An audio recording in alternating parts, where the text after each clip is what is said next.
میرے غوث پاک جیلانی رضی اللہ تعالیٰ عنہ تقریر کر رہے تھے تو بارش آ گئی، 70,000 کا مجمع، اور بغیر سپیکر کے تقریر، اور جیسی سمجھ پہلے بیٹھے آدمی کو آ رہی ہے ویسی آخری کو بھی آ رہی ہے، بارش آ گئی، بارش، اور جل تھل می برسنے لگا تو غوث پاک تقریر کرتے جا رہے ہیں، ہلکے بھی ادھر ادھر نہیں ہوئے، بس 2 جملے کہے، تقریر روک کے کہنے لگے اللہ تو دلوں کے حال تو جانتا ہی ہے، اگر یہ بندے میں نے اپنے لیے اکٹھے کیے ہیں تو بھگا دے سارے، اور اگر تیرے لیے اکٹھے کیے ہیں تو پھر بھی تیری مرضی ہے۔ لوگ کہتے ہیں یہ 2 جملے تھے کہ کمال تھا، پھر بغداد سارے میں بارش ہوتی تھی پر وہاں نہیں ہوتی تھی جہاں غوث اعظم کی محفل ہوتی تھی، پھر نہ بادل بھی ذرا ہٹ کے برستا تھا کہ یہاں سے ہٹ کے برسو، یہاں شیخ عبد القادر جیلانی لوگوں کو مصطفیٰ کا دین پڑھا رہے ہیں، ہٹ کے گزرتا تھا۔ آپ نے واعظ فرمایا، تبلیغ فرمائی، 400 آدمی کاغذ قلم لے کے بیٹھتے تھے جو غوث اعظم کے بیانات لکھتے تھے، آپ جو جملے کہتے تھے وہ نوٹ کرتے تھے، 400 آدمی، تو سارے تابع دار اس زمانے میں بھی نہیں تھے، اور نہ ہی ہو تو مزہ آتا ہے، کوئی تھوڑے سے ہو نا دوسرے بھی تو چلو یہی کہہ لو کہ نظر نہیں لگتی۔ اس زمانے میں بھی کچھ لوگ تھے جو کہتے تھے نہیں جی نہیں، کوئی پڑھ کے پھونکتا ہے، یہ نہیں کوئی مسئلہ ہے۔ ایک شیخ یحییٰ بن نجات تھے، صرف نحو کے امام تھے، تو وہ بھی کہنے لگے، اپنے ایک شاگرد تھے کہ تیرا پیر کیا سنگاتا ہے لوگوں کو اتنی دنیا جاتی ہے، تو وہ مرید تھے نا، شاگرد ان کے تھے، کہنے لگے کوئی نہیں حضرت صاحب، یہ کون سا مشکل مسئلہ، میرے ساتھ چلیں، چل کے دیکھ لیں، تو اجے میرا محبوب نہیں ڈٹھا جنوں ویکھ کے چن شرماوے، آ نا چل دیکھ لیتے ہیں، آ جا۔ تو شیخ کہتے میں پہلے دن گیا تھا، میں چہرے پہ کپڑا ڈال کے، کوئی دیکھے نہ کہ اتنا بڑا مفتی بھی کسی کی تقریر سنتا ہے۔ امام راضی کہتے ہیں علم بھی حجاب بن جاتا ہے، نہیں تربیت نہیں ہونے دیتا، بندہ کہتا ہے میں پڑھا لکھا ہی بڑا، اڑ جاتا ہے۔ شیخ یحییٰ کہتے ہیں میں چہرے پہ کپڑا ڈال کے گیا، پر جب غوث پاک کی محفل میں بیٹھا، رب رسول کی بات سنی، یوں لگا کہ ساری باتیں میری کر رہے، یہ میری تربیت ہو رہی ہے۔ پھر کپڑا آہستہ آہستہ سرکنے لگا، پھر میرے دل میں ایک دفعہ خیال آیا کہ لوگ دیکھ لیں گے کہ اتنا بڑا ہو کہ تو بھی تقریر سنتا، پھر میں نے کہا جس نے دیکھنا ہے دیکھے، اب بس ٹھیک ہو گیا، غلامی کر لی تو کر لی، آزم یا تے لائیے ہی نہ تے جے لائیے تے پھر توڑ نبھائیے، دیکھنا جس نے وہ دیکھے۔ حضرت غوث اعظم رضی اللہ تعالیٰ عنہ کی محفل میں بیٹھا، کہتے میں نے عجیب نظارہ دیکھا، غوث پاک کی تقریر ختم ہوئی تو ادھر سے 5 بندے کھڑے ہوئے، حضور چور تھے، اور آپ کی بات نے دل صاف کر دیا، آج کے بعد پکی توبہ کرتے ہیں، محنت کر کے لوگوں کا مال بھی واپس کریں گے۔ پھر 10 ادھر سے کھڑے ہوئے، حضور بڑا لوگوں کو لوٹا ستایا، آبرو ریزی کی، آج ہم امیر ہو کے غریبوں کے پیر پکڑیں گے جا کے۔ 10 وہاں سے کھڑے ہوئے، حضور ہماری ماں روتی رہی پر ہم نے سنا نہیں، اور آپ کے قربان جائیں، جو آج آپ نے رنگ بھرا ہے نا، آج انشاءاللہ تب تک نہیں سوئیں گے جب تک اماں دعا نہ کر دیں، جب تک راضی نہ ہو جائے۔ جب یہ رنگ دیکھا نا، شیخ یحییٰ کہتے ہیں میں تو پھر بدل گیا، اگلے دن میں ایک دھاگا لے گیا تھا سارا، آج میں نے گننا ہے کتنے بندے تھے۔ ہماری محفلوں میں نوٹ گنے جاتے ہیں، نوٹ، اور 3 بندے ہوتے ہیں نوٹ گننے والے، اور شرم آتی، یہ سٹیٹس ہے کہ اب غوث پاک کی محفل میں گنا جاتا تھا کتنے لوگ توبہ کرتے۔ دھاگا میں لے گیا، چادر میں نے اوڑھ لی، اور جب محفل ختم ہوئی تو میں حضور غوث اعظم کے قریب ہی ممبر کے بیٹھا تھا، 5 بندے کھڑے ہوئے، آج توبہ کرتے، میں نے 5 گرہیں لگائیں، بعد میں گن لوں گا، یہ طریقہ تھا اس دور میں گننے کا، گرہ لگا لو، گنڈ لگا لو، کہتے ہیں 5 لگائیں، پھر 6 کھڑے ہوئے، جلدی سے 6 لگائیں، پھر 7 کھڑے ہوئے توبہ کرنے والے، کہ تو 6 7 تھے، میں لگاتا رہا، پھر 20 25 40 پھر 50 پھر 100 کھڑا ہونے لگا۔ اب میرے لیے گرے لگانی مشکل ہو گئی، میں کبھی بندے گنوں، کبھی غوث پاک کو دیکھوں، کبھی دھاگا دیکھوں۔ جب میں پوری طرح الجھ گیا نا تو حضور غوث اعظم نے کرم کی نظر ڈالی اور فرمانے لگے یحییٰ یار تو نے عجیب کام شروع کیا ہے، میں دلوں کی گریں کھولتا جاتا ہوں، تو لگاتا جاتا ہے، میں یہاں گریں کھول رہا ہوں اور تو لگا رہا ہے، اور پھر بھی اپنی کرامت نہیں بنائی، فرمانے لگے یہ میری وجہ سے توبہ نہیں کر رہے، یہ خدا کے فضل سے کر رہے، اور فرمایا یحییٰ خدا کا فضل گنا نہیں جا سکتا، وہ شمار نہیں کیا جا سکتا۔ 5000 یہودی اور عیسائی، غوث اعظم فرماتے ہیں وہ ہیں جنہیں میں جانتا ہوں جو میرے ہاتھ پہ کلمہ پڑھ کے مسلمان ہوئے۔ آپ آج کروڑوں کی آبادی میں رہتے ہیں نا، اس لیے 5000 کو چھوٹا سمجھتے ہیں، اور جہاں آبادی کل 25000 ہو، اور اس علاقے میں یہودی عیسائی ہوں ہی اتنے، اور وہ سارے ہی آ کے غوث پاک کے ہاتھ پہ کلمہ پڑھ جائیں، پھر آپ اندازہ فرمائیں کہ حال کیا ہوگا، اور جنہوں نے توبہ کری وہ تو لاکھوں میں، گنے نہیں جا سکتے۔ پتہ کیا ہے، ہم لوگوں نے نا دین کو اس کے مزاج کے مطابق سمجھنا ہے۔ پھر ہمیں دین فائدہ دے گا۔ غوث اعظم رضی اللہ تعالیٰ عنہ صبح مدرسے میں بیٹھ کر سبق پڑھاتے تھے، اسباق بھی پڑھاتے تھے، بچوں کو سبق دیتے تھے، اور باقاعدہ سبق جو کتاب و سنت کے ہمارے مدارس میں مروجہ اسباق ہیں وہ پڑھایا کرتے تھے، اور صبح کے وقت تفسیر کا درس دیتے تھے، عصر کے بعد فقہ پڑھاتے تھے۔ آپ یہ دیکھو یار، ایک بات اچھی طرح سمجھنا، ایک صوفی صاحب تربیت کر رہے ہیں اپنے لفظوں کے ساتھ، اس تربیت میں زیادہ اثر ہوگا کہ اگر وہ قرآن پاک کی آیت پڑھ کے تربیت کریں گے تو اس میں زیادہ اثر ہوگا۔ لوگ سمجھتے نہیں بات کو، کہتے ہیں جی وہ حضرت کی باتیں سن کے آئے ہوں۔ او بھائی، حضرت اگر درس قرآن دیں گے تو وہ نکلے گا حضرت کے منہ سے ہی، پر پیغام اللہ رسول کا ہوگا۔ وہ تربیت اس رنگ میں کریں۔ اگر وہ درس حدیث دیں گے تو وہ سمجھائیں گے ہمیں ہی، پر پیچھے جو بات ہوگی وہ مدینے والے رسول کی ہوگی۔ یہ ہمارے بزرگوں نے، اس کو آپ سمجھ لیں کہ تربیت قرآن و سنت ہے۔ ہم اللہ والے کے پاس جب جاتے ہیں تو وہ ہمیں ہماری سوچ کے مطابق قرآن و سنت کی، ہماری عقل کے مطابق تشریح کر کے ہمارے دل میں اتار دیتا ہے۔ اتنا سا مسئلہ ہے۔ اب غوث پاک سبق بھی پڑھاتے، درس بھی دیتے، ہفتے میں 3 تقریریں کرتے، اتوار والے دن صبح، جمعے والے دن صبح، اور منگل والے دن رات کو 3 تقریریں۔ یہ جو مقصد ہوتا ہے نا، مقصد یہ بڑے امتحان لیتا ہے۔ غوث پاک کا زمانہ فقدان سہولیات کا، اور مقصد کی لگن یہ کہ 70,000 بندہ آ گیا تقریر سننے، اور یہ کہ لوگ آئے ہیں مہینوں کا سفر کر کے، کوئی گھوڑے پہ، کوئی اونٹ پہ، کوئی خچر پہ، کہ غوث پاک سے بات سنیں گے، اللہ دل صاف کرے گا۔ تقریر بھی تیار تھی اور اپنے بیٹے کا جنازہ بھی تیار تھا۔ جے سونا ہی میرے دکھ وچ راضی، کسی نے کان میں کہا حضور جنازہ وہی ٹائم ہے، تیاری ہو گئی، اور وہی محفل کا ٹائم ہے، تو تھوڑا وقت نہ تبدیل کر لیں۔ تو غوث اعظم فرمانے لگے میرا رب کریم جانتا ہے نا کہ یہ وقت لوگوں کے آنے کا، تو اگر بیٹے کے لیے جناب اسرائیل کو بھیجا ہے تو جس بات میں اللہ راضی ہے میں بھی راضی۔ حضور کریں گے کیا؟ فرمایا جنازہ تیار لے کے کر کے محفل میں آ جانا، میں 4 تکبیریں پڑھ کے پتر کا جنازہ پڑھا دوں گا، تم میرا بیٹا رب رسول کے حوالے کرنا، اور میں بیٹھ کے لوگوں کو اللہ رسول کا دین سکھاؤں۔ یہ لگن ہے مقصد کی، یہ درد ہے۔ اس درد میں لپیٹ کر جب لوگوں کو دین پڑھایا جاتا ہے نا، تو پھر وہ تقریریں نہیں ہوتی، پھر وہ دین روحوں تک اتر جاتا ہے۔ اس درد کے اندر جب لپیٹ کر حضور غوث پاک نے یعنی ممبر سے اترے اور بیٹے کا جنازہ پڑھایا، پھر ممبر پہ بیٹھ گئے، پھر رسول اللہ کا دین، اور زندگی ساری دین پڑھائی، اور ساری زندگی پیغام دی، اور اللہ کے بندوں سے پیار کیا، رب کریم کے بندوں سے محبت کی۔ غوث اعظم رضی اللہ تعالیٰ عنہ کشتی جہاں چلتی تھی نا دجلہ کے کنارے، وہاں کھڑے تھے تو ایک غریب آدمی رو رہا تھا، تو غوث اعظم رضی اللہ تعالیٰ عنہ نے اسے بلا کے کہا کیوں روتے ہو؟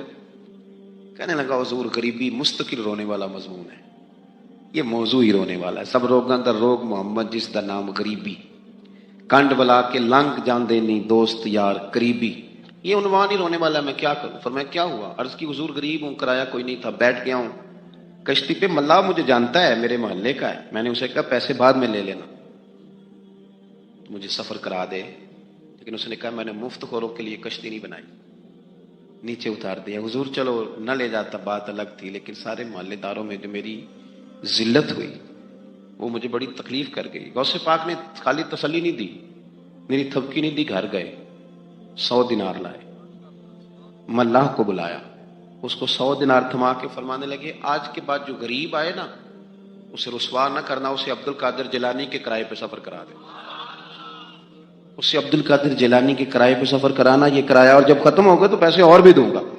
لوگوں سے پیار کیا، اللہ کے بندوں سے محبت فرمائی، آنے والوں کا خیال رکھ۔ اب ایک مسئلہ ہے بدگمانیوں کا، اس کا علاج کوئی نہیں، بدگمانیوں کا کوئی علاج نہیں۔ کچھ لوگوں کو اس دور میں بھی بدگمانیاں تھیں کہ دیکھو اتنے سارے جناب تحفے طائف اور فلانی شہر، لوگوں کو تحفے آتے نظر آتے ہیں، واپس جاتے نظر نہیں آتے، لوگوں کو آتے نظر آتے ہیں پر واپس جاتے نظر، اور بڑا بڑا مسئلہ ہوتا ہے، آپ کو ہر چیز کا حساب کتاب دینا پڑتا ہے اور آپ بڑی مشکل میں آ جاتے ہیں۔ غوث پاک نے نا 100 گھوڑے، ملا علی قاری نے لکھا 100 گھوڑے غوث پاک نے اکٹھے خرید لیے، خریدے بھی زرار بھی نسل کے۔ ترجمہ کرا اج تک کی بنتا ہے اس گل کا، یعنی 1.25 کروڑ والی پجارو تے وہ بھی 100، بڑی مشکل میں نہیں آ جاتے دیکھنے والے، 200 مولوی صاحب دا کی کام ہے، انیاں گڈیاں کٹھیاں وہ ہے گل، تو غوث پاک نے 100 گھوڑے کٹھے ہی، یہاں ایک روایت ہے کہ 50 گھوڑے عربی نسل کے مہنگے، اس دور میں وہی عربی نسل کے گھوڑے کمانا وہی تھا جو آج آپ کے یہاں نا لینڈ کروزر کمانا ہے۔ ایک غوث پاک کا مرید تھا، تو ایک شخص سے کہنے لگا چل میں تجھے اپنے پیر صاحب سے ملا کے لاؤں۔ مولانا علی قاری نے اس کو لکھا ہے، تو وہ کہنے لگے میں نہیں جاتا پیروں کے پاس۔ اس نے کہا چل تو صحیح، وہ لے آیا۔ پہلے دن داخل ہوئے تو غوث پاک کے استقبال میں 50 گھوڑے بندھے ہوئے۔ پہلا ہی شکوہ، کہنے لگا یار غصہ نہ کرنا، یہی ہوتی ہے نا باتیں، اسٹائل بھی یہی ہوتا ہے، غصہ نہ کرنا، ویسے ایک گھوڑے سے بھی کام چل ہی سکتا ہے۔ آپ کو پتہ ہے نا، بڑا بڑا لوگوں کو یاد آتا ہے غریبوں کی بچیاں اور فلانی شے اور غریب اور یہ بڑی بڑی چیزیں یاد آ، اس کو بھی یاد آ، غصہ نہ کرنا۔ میں اب اس بیچارے کے پاس جواب بھی کوئی نہیں تھا کہ حضرت صاحب بات تو ٹھیک ہی ہے، لیکن جب آپ کسی کے ہاتھ پہ بیعت کر لیتے ہیں نا، پھر آپ کا ان کہانیوں میں الجھنا بنتا نہیں۔ پھر آج یہ تو باتیں پہلے کی تھی نا، سوچتے پہلے، تو بات ہو گئی، اب تو عمل کرنا ہے۔ تو ہوتے ہیں کچھ کچے بندے بھی بیچارے جو سارے دن سیدھے سیدھے ہونے میں ٹائم گزار دیتے ہیں، اور جب تک پکے ہوتے ہیں تب تک کام ہی کھڑا ختم ہو جاتا ہے۔ غوث پاک کا وہ مرید کہنے لگا یار بات تو تیری ٹھیک ہے، پر چلو میں پتہ کروں گا 50 کیوں ہیں۔ آئے ملے، لیکن وہ روز تانگ کرتا وہ بندہ۔ پھر پوچھا پیر صاحب سے 50 گھوڑے کیوں رکھے ہیں؟ پھر پوچھا پیر صاحب سے۔ یہ اس شخص نے لکھا ہے جنہوں نے مشکات کی شرح بھی لکھی ہے۔ میں صوفی درویش کی بات نہیں کر رہا، ایک محدث کی بات کر رہا ہوں جنہوں نے بات لکھی ہے۔ فرمانے لگے وہی بندہ اعتراض کرنے والا بیمار ہو گیا، جگر میں کوئی ایسی تکلیف ہوئی کہ بغداد کے سب سے بڑے طبیب نے کہا کہ تیرا علاج صرف ایک صورت میں ممکن ہے کہ عربی نسل کا گھوڑا ہو، اسے ذبح کریں گے، اس کا جگر نکالیں گے، وہ تجھے کھلائیں گے دوائی میں، اور 50 گھوڑے ہوں گے تو ٹھیک ہوگا۔ اب مسئلہ جب یہاں تک پہنچ گیا تو مرتا کیا نہ کرتا۔ پھر اپنے اس سنگی سے کہنے لگا چل پیر صاحب کے پاس۔ انہوں نے کہا میں نہیں ہوں جانا۔ اس نے کہا نہیں تیری مہربانی، تو کوئی کسی اور چیز پہ بھی تو اللہ کا واسطہ، وہ مانیں گے ہی نہیں۔ اس نے کہا پیر پکڑوں گا، میں منت کروں گا، میں خدا رسول کے واسطے دوں، ایک دفعہ چل ورنہ مر جاؤں گا۔ مرنے والا بندہ کیا کرے، جب موت سامنے نظر آئے تو گیا غوث پاک کے پاس، اور کہتا سارے رستے سوچتا گیا کہ پیروں پہ سر رکھوں گا، پگڑی اتاروں گا، یہ کروں گا، منت کروں گا، ماں کی بات سناؤں گا، اپنی بہنوں کا واسطہ دوں گا، بڑا کچھ کروں گا، حضور اس کے صدقے مان جائیں، چھوٹے بچوں کی بات سن، سارے رستے تیاری کرتا گیا۔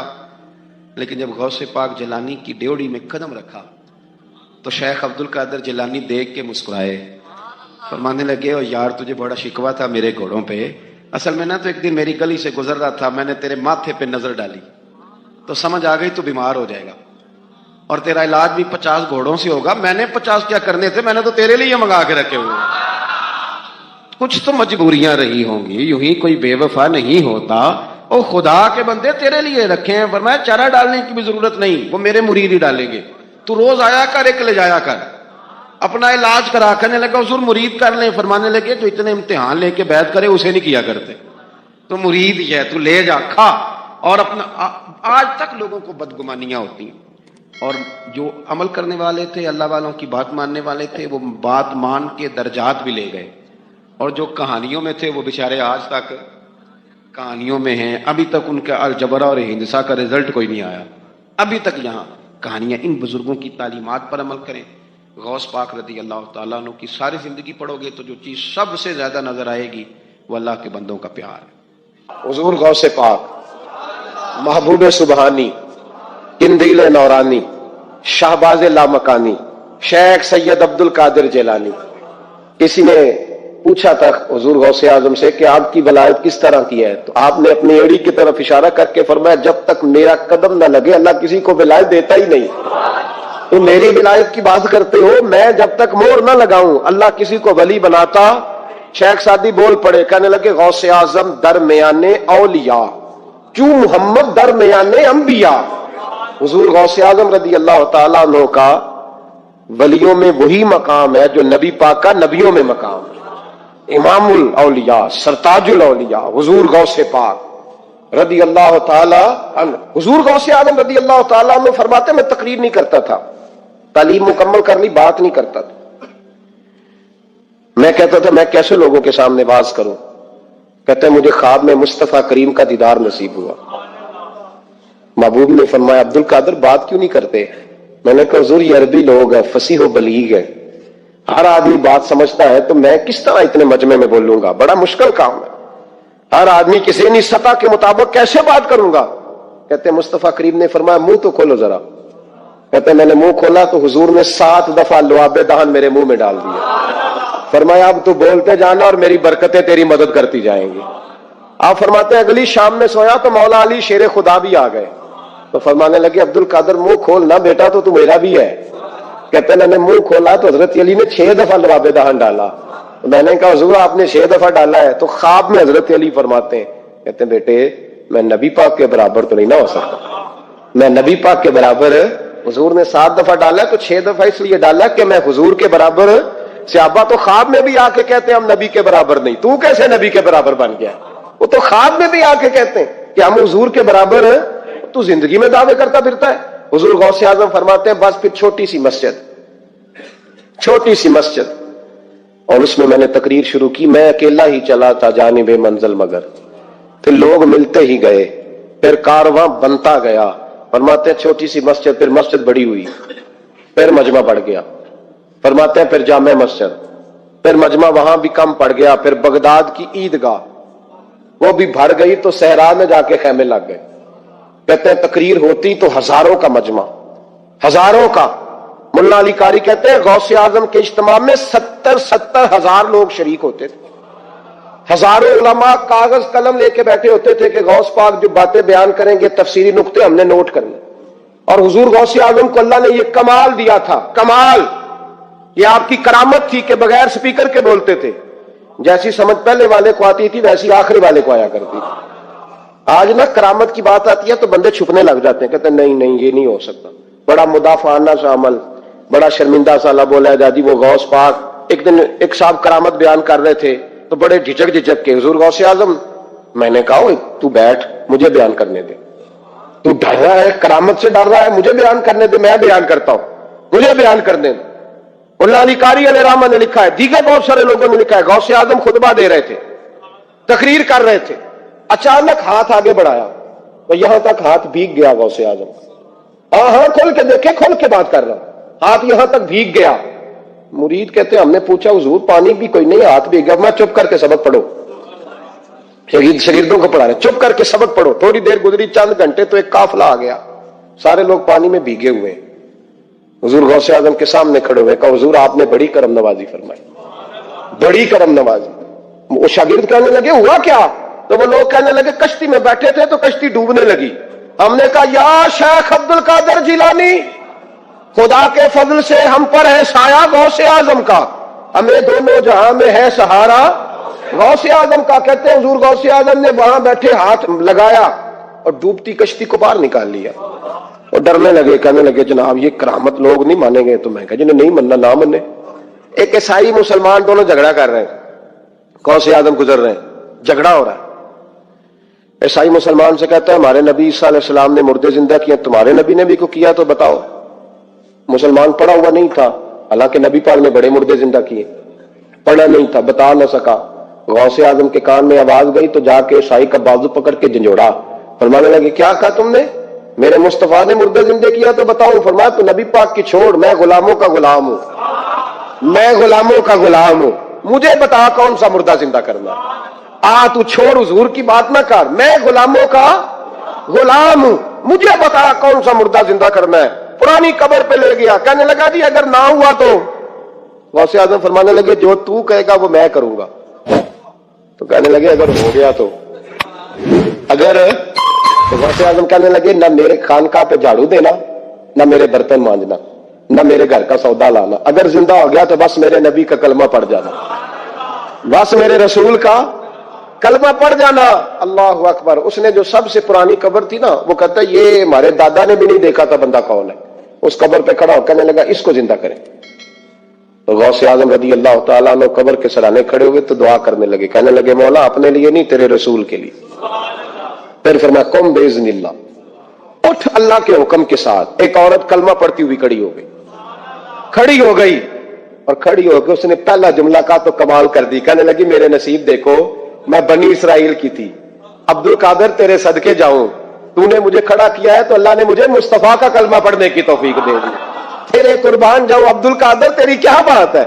اب وہ بندہ دوڑ کے غوث اعظم کے قدموں میں آیا, فرمانے لگے نا کلمہ میرے مصطفیٰ کا پڑھنا ہے, حضور کا غلام بننا ہے. او بھائیو, حضرت شیخ عبد القادر جیلانی, حضور غوث اعظم رضی اللہ تعالیٰ عنہ, معمولی بات نہ سمجھنا, حضور غوث اعظم رضی اللہ تعالیٰ عنہ فرماتے ہیں میں قدم نہ لگاؤں تو اللہ ولایت ہی نہ دے, میں قدم نہ لگاؤں تو اللہ ولایت نہ دے. ایک آدمی سے حضور غوث پاک ناراض ہو گئے, ایک شخص سے, نکل جا میرے آستانے سے. دعا منگیا کرو سنگیو, کتے مرشد نہ رس جاوے کہ جنہاں دے پیر رس جاندے, وہ جیوندے بھی وہ مرے ہی رہن. چل دوڑ جا, نکل جا. وہ کہتا ہے میں 300 ولی کے پاس گیا ہوں, 300. ہر ایک سے کہا میرے لیے دعا کرو, تو وہ کہنے لگے جسے عبد القادر دھتکار دے اس کو کوئی سینے سے لگا سکتا, چل واپس چلا جا. آ کے قدموں میں بیٹھ گیا, کہنے لگا سونے معاف کر دے. فرمانے لگے تو نے دیر کر دیا, میں تو کب سے معاف کیے بیٹھا ہوں, تو نے دیر کی آنے میں تو رسول اللہ کا غلام ہوں, اور حضور نے معاف کرنا سکھایا ہے. حضور غوث پاک واز کرتے, نصیحت کرتے, اور چونکہ نہ شہرت کے لیے, نہ مال کے لیے, نہ نوٹوں کے لیے, اس لیے غوث اعظم جب تقریر کرتے نا, ایک دن بغداد میں بارش شروع ہو گئی, خطاب ہو رہا تھا, لوگ بکھرنے لگے تو 2 جملے غوث پاک کے, کہنے لگے یا اللہ تو دلوں کے بھید جانتا ہے, اگر بندے میں نے اپنی ذات کے لیے اکٹھے کیے ہیں تو تیز بارش برسا, دوڑا دے سارے, اگر تیرے لیے اکٹھے کیے ہیں تو پھر بھی تیری مرضی, رکھنے ہیں تو رکھ, بھیجنے ہیں تو. حضرت یحییٰ کہتے ہیں سارے بغداد میں بارش ہوتی تھی, پر جہاں غوث اعظم کی محفل ہوتی تھی وہاں کوئی نہیں ہوتی تھی, وہاں کوئی نہیں ہوتی تھی. غوث اعظم تقریر کرتے کبھی کبھی وجد آتا تھا. وجد کس کو کہتے ہیں؟ وجد کبھی کبھی آپ کہتے نہیں کہ میرے رونگٹے کھڑے ہو گئے, لو کنڈے کھڑے ہو گئے, پھر کبھی کبھی کہتے ہو یار پتہ نہیں کیا ہوا آج تو آنسو رکتے نہیں تھے. اسی کو وجد کہتے ہیں, اسی کو, یہ ایک کیف ہے, ایک مستی ہے جو چڑھ جاتی ہے, ہر جگہ چڑھتی, کہیں کہیں چڑھ جاتی ہے, اور کمال ہو جاتا ہے جب چڑھ جائے, پھر مزہ آ جاتا ہے. نہ انکار کریں اج میرا, اج موسم بڑا سہانا, مستی دا اج می برسا دے, نہیں پیاس دا کوئی ٹھکانا, تیرے کول اتر پرانا تے ساڈا درد بھی بڑا پرانا, تے میرا ہس ہس ٹال نہ سانو اسی پیتے ہو باج نہیں جانا. کبھی کبھی ایک ماحول ہوتا ہے نا, کبھی کبھی حضور غوث اعظم وجد میں آتے تھے, کبھی کبھی اللہ کی دریائے رحمت کو بھی کبھی کبھی جوش آتا ہے. اور میرے حبیب فرماتے ہیں وہ پہلے آسمان پر نزول اجلال کرتا ہے جو اس کی شان کے لائق, اور فرماتا ہے بندوں مانگ لو جو مانگو گے میں دے دوں گا. میرے محبوب کے دریائے رحمت کو بھی جوش آتا تھا. حضور فرماتے تھے آج پوچھو جس نے جو پوچھنا ہے پوچھو. حضور فرمایا کرتے تھے, ایک دن حضرت ربیہ بن کعب سامنے کھڑے ہیں تو میں سال یا ربیہ جو دل کرتا ہے مانگ لے تیرا نبی تجھے دے دے گا. کبھی کبھی دریائے کرم جوش میں, تو غوث اعظم کو کبھی کبھی جوش آتا تھا. ایک دن تقریر کرتے کرتے کرتے کرتے جذبات میں آ گئے, جوش میں, یوں نظر اٹھائی تو حضرت خضر گزر رہے تھے اوپر سے, اور جوش جذبات میں فرمانے لگے او بنی اسرائیل کے ولی ذرا نیچے تو اتر, ذرا محمد عربی کے غلام کی بھی چند باتیں سن کے جا. آج تجھے سناؤں رسول اللہ کے غلام کس طرح کے ہوتے ہیں. حال میں وجد میں, کیف میں, تھوڑی دیر گزری تو تڑپنے لگے. مجمع پہ سکوت تاری, لوگ سمجھ نہیں رہے ہو کیا رہا. ایک آپ کے خلیفہ تھے حضرت علی بن ہیتی, وہ دیوار کے ساتھ ٹیک لگا کے سو رہے تھے. سارا مجمع دم بخود ہے یہ کیا ہونے لگا. غوث پاک اٹھے, تقریر وہیں رہ گئی. علی بن ہیتی کے پاس جا کے یوں ہاتھ باندھ کے کھڑے ہو گئے, اور دیر تک نبی پاک پہ درود پڑھتے رہے. ان کی آنکھ کھلی تو وہ بھی روئے, غوث اعظم بھی روئے. دعا ہو گئی, جلسہ ختم. غوث پاک سے تو پوچھنے کی طاقت ہی نہیں تھی نا کسی کی, ان سے کون پوچھے. لوگ حضرت علی کے پاس, حضرت علی بھی نہیں تھی رحمت اللہ علیہ, حضور یہ کیا ہوا ہمیں سمجھ نہیں آئی. آپ فرمانے لگے تمہیں کیا بتاؤں, تم کسی معمولی پیر کے ماننے والے نہیں ہو. میں آج غوث اعظم کی محفل میں بیٹھے بیٹھے ہی مدینے پہنچ گیا ہوں, اور مجھے رسول اللہ کے جلوے نظر آنے لگے ہیں. پر میرے شیخ کا کمال دیکھو, جو میں خواب میں دیکھ رہا تھا عبد القادر ظاہری آنکھوں سے نظر فرما رہے ہیں, ظاہری آنکھوں سے, عالم وجد میں, کیف میں, سرور میں. اور جب غوث اعظم تقریر کرتے تھے نا تو 50 آدمی اس کونے سے کھڑے ہوتے تھے, کہتے تھے حضور ساری زندگی گناہ کیے ہیں, اب توبہ کرتے, اب دوبارہ گناہ نہیں کریں گے. اس کونے سے 15 کھڑے ہوتے تھے, حضور ڈاکے ڈالے ہیں ساری عمر, اب توبہ. آپ کی بات نے دل بدل دیا ہے, اللہ نے توفیق ہدایت دے دی. ادھر سے 10 کھڑے ہوتے, حضور سود کا دھندا, چوری کا دھندا, آج کے بعد توبہ. ایک بزرگ تھے حضرت یحییٰ بن نجا ان کا نام تھا, وہ کہتے ہیں میں نے سوچا روز بندے توبہ کرتے ہیں, آج میں گنوں نہ کہ ایک محفل میں کتنے کرتے ہیں. آج گنوں نہ, اب تو کاؤنٹنگ کے مختلف ذرائع ہیں نا، کیلکولیٹر ہے، باقی چیزیں. اس زمانے میں یہاں گٹھلیاں ہوتی تھی کھجور کی، بندے کچھ چیز گننی ہوتی تو گٹھلی ڈالتے، یا لوگ دھاگا لے جاتے تھے، ہر دھاگے پہ گرا لگاتے تھے، ایک گرا دوسری گرا، وہ کہتے میں نے نا اپنے پلو کے چادر کے نیچے دھاگا چھپا لیا. ایک بندہ توبہ کرنے اٹھا تو ایک گرا ڈال دی، دوسرا اٹھا تو دوسری گرا ڈال دی، تیسرا اٹھا تو تیسری. کہتے ہیں اچانک بندے زیادہ ہو گئے. اب میری سپیڈ ہی بڑی کم تھی، میں کوشش بڑی کرتا پر بندے زیادہ. کہتے ہیں بڑی کوشش کی پر میں پورا ہی نہ ہوں. کہتے ہیں جب میں تھک گیا نا اور تھوڑا سا میرا سانس بھی پھولنے لگا، پریشان بھی ہوا، تو غوث پاک نے میری طرف دیکھا اور دیکھ کے مسکرائے اور مسکرا کے فرمانے لگے یحییٰ میں دلوں کی گرے کھولتا جا رہا ہوں، تو بند کرتا جا رہا ہے. میں گرا کھول رہا ہوں، تو گرے لگا رہا ہے. اور چھوڑ دے یار، تجھ سے نہیں گنا جائے گا. یہ عبد القادر کی وجہ سے توبہ نہیں کر رہے، خدا کے فضل کی وجہ سے کر رہے ہیں. اور اللہ کا فضل گنا جا سکتا نہیں، شمار کیا جا سکتا. فرمایا نہ کر. آپ نے 40 سال لوگوں کو تبلیغ فرمائی، ہزاروں یہودیوں نے کلمہ پڑھا، لاکھوں عیسائیوں کا بڑا عالم تھا. وہ کہتے ہیں میں پوری انجیل پڑھتا تھا، جتنے نسخے تھے سب مجھے یاد تھے، لیکن میں متاثر ہو گیا اسلام سے. یمن کا رہنے والا تھا. میں نے ایک ٹھان لی اس کے ہاتھ پہ کلمہ پڑھنا ہے جو اس وقت نبی پاک کی امت میں سب سے زیادہ شان والا ہو. کہتے ہیں میں سویا تو خواب میں جناب عیسیٰ کا دیدار ہوا اور مجھے کہنے لگے تلاش کرنے کی ضرورت ہی کوئی نہیں، بغداد چلا جا. بغداد حضور غوث پاک کی بارگاہ میں فرمانے لگے اس وقت نبی پاک کی امت میں سب سے زیادہ شان اللہ نے حضور غوث اعظم کو عطا فرمائی، شیخ عبد القادر جیلانی رضی اللہ تعالی. غوث پاک. ہم کوئی دیوانے لوگ نہیں، یا ہمیں شعور نہیں، یا ہمیں عقل نہیں. ساری زندگی کھل کے جس چیز کا زیادہ تعارف کرایا وہ غوث اعظم کی نسبت ہے. اب تو ہمارے ہاں پیری مریدی کا رواج ہی نہیں نا. حضرت باعزید بستامی فرماتے تھے میں اس مولوی کے پیچھے نماز نہیں پڑھتا جو کسی کا مرید نہ ہو. اس کا اپنا پیشوا کوئی نہیں، وہ میری پیشوائی کیسے کرے گا.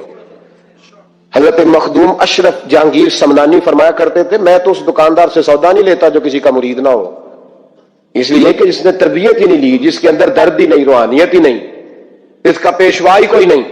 کس طرح اب تو ماحول نہیں نہ رہا.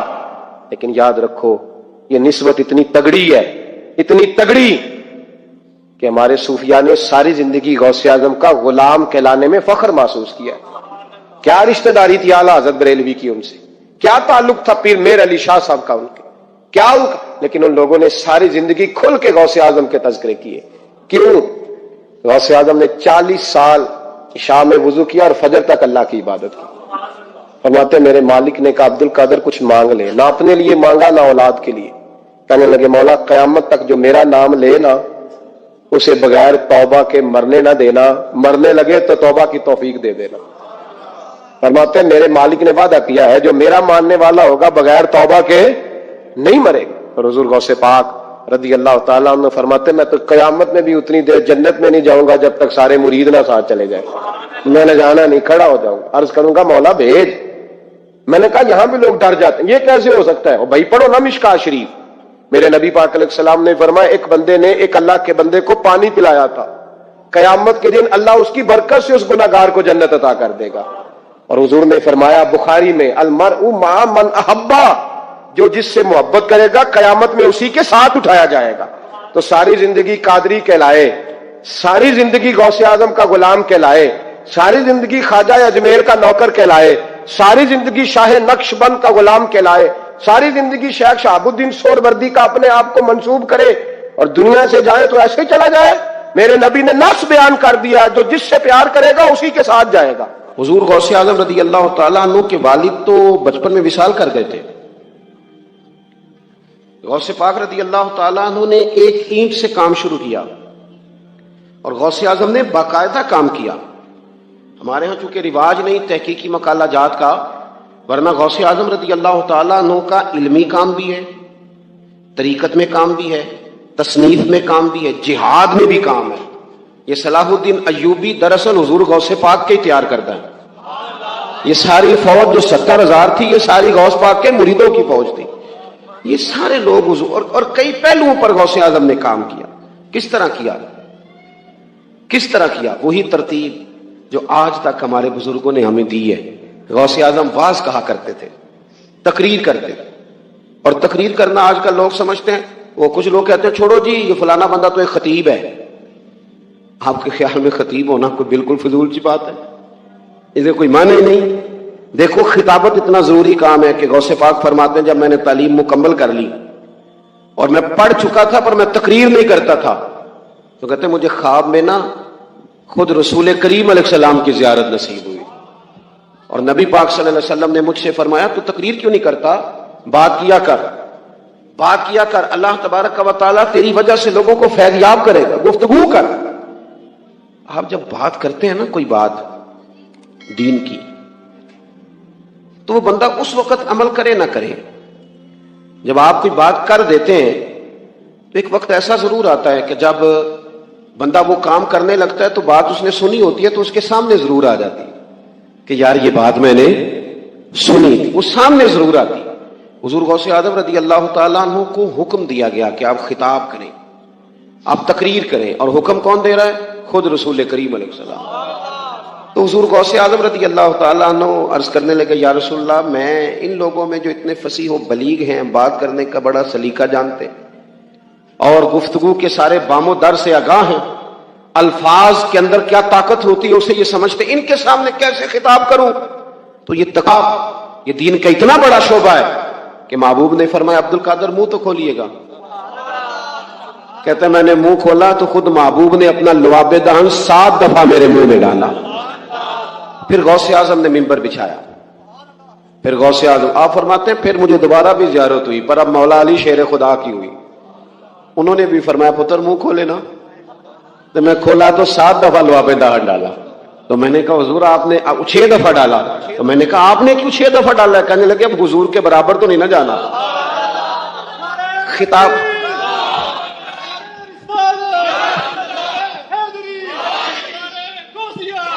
اللہ آپ کو جزائے خیر. سنیں اللہ تعالیٰ آپ کو برکات عطا فرمائے.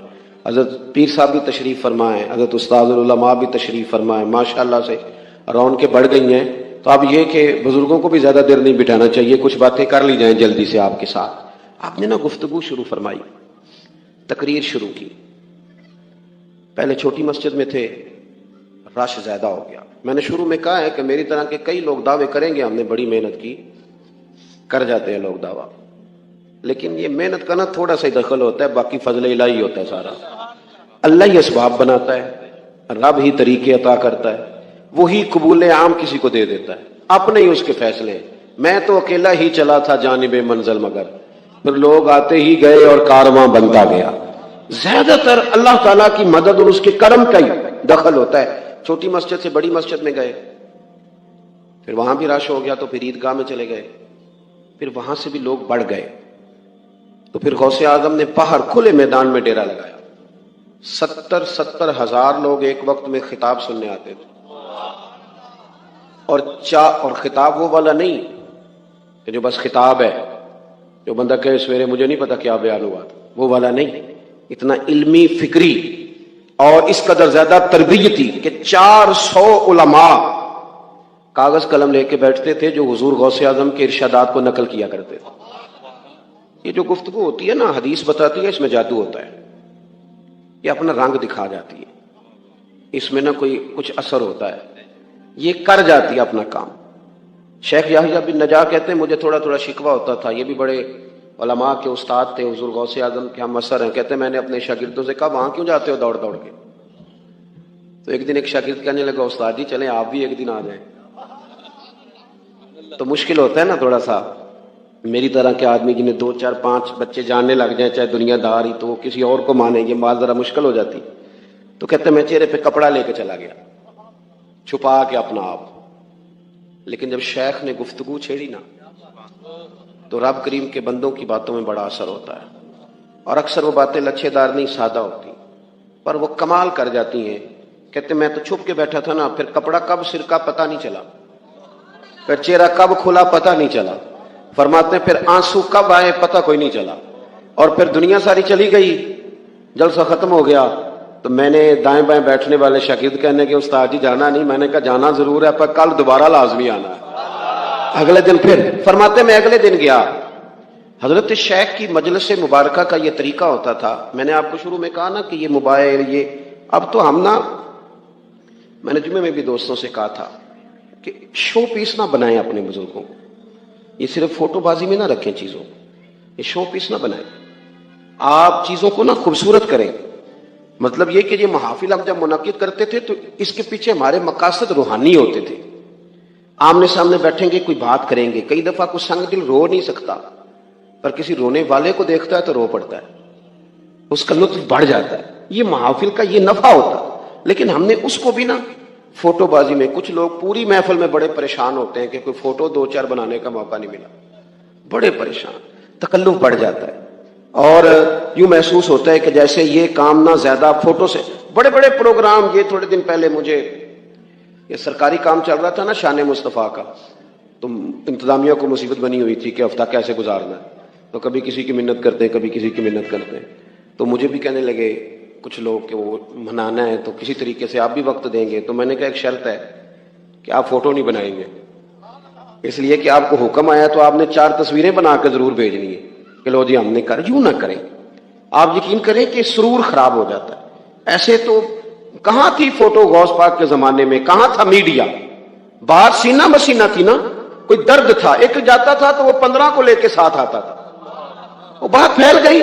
اور چونکہ خلوص تھا، نہ مرید بڑھانے کا شوق، نہ اپنی شہرت کا شوق. اب کوئی بھی کام ہے نا ایسا، کوئی بھی دنیا میں کوئی بھی کام، وہ ٹائم ضرور مانگتا ہے. آپ کو وقت دینا ہے، اور آپ جس شعبے سے تعلق رکھتے ہیں اس کے لیے آپ کو چیزوں کو مینج کرنا ہے.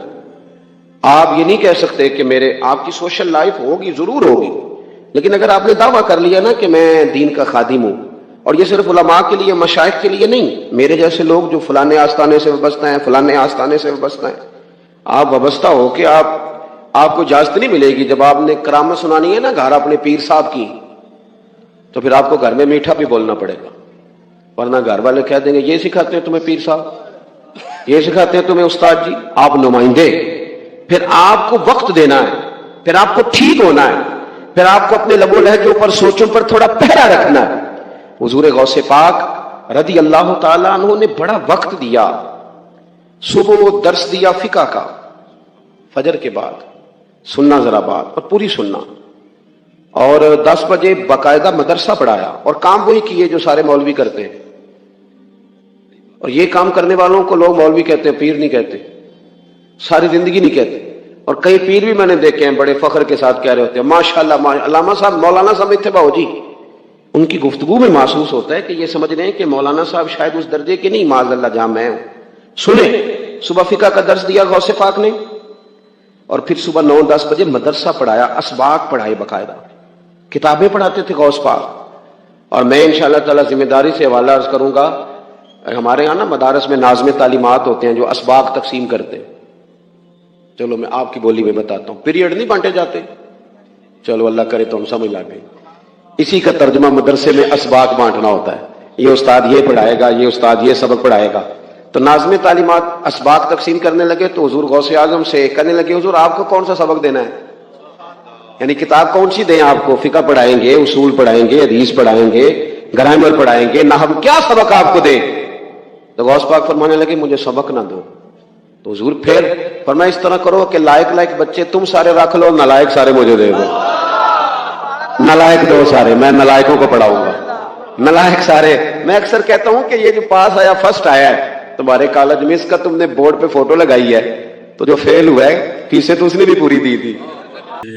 کرم خدا سرکار غوث اعظم، نظر کرم خدا میرا خالق کا صبر دو، میں فقیر ہوں تمہارا، میرا خالق کا صبر دو، میں فقیر ہوں تمہارا. مولا علی کا صدقہ، غنج شکر کا صدقہ، مولا علی کا صدقہ، غنج شکر کا صدقہ. میری لاج رکھ لو میرا، میں فقیر ہوں تمہارا، میرا بنے ہے دولہا، شادی رچی ہوئی ہے، میرا بنے ہے دولہا، شادی رچی ہوئی ہے، سب اولیاء براتی، کیا خوب ہے نظارہ، سرکار غوث اعظم، نظر کرم اتارا، جھولی کو میری بھر دو ورنہ کہے گی دنیا، جھولی کو میری بھر دو ورنہ کہے گی دنیا، ایسے سخی کا منگتا پھرتا ہے مارا مارا، دنیا میں سب کا کوئی تو آسرا ہے، دنیا میں سب کا کوئی تو آسرا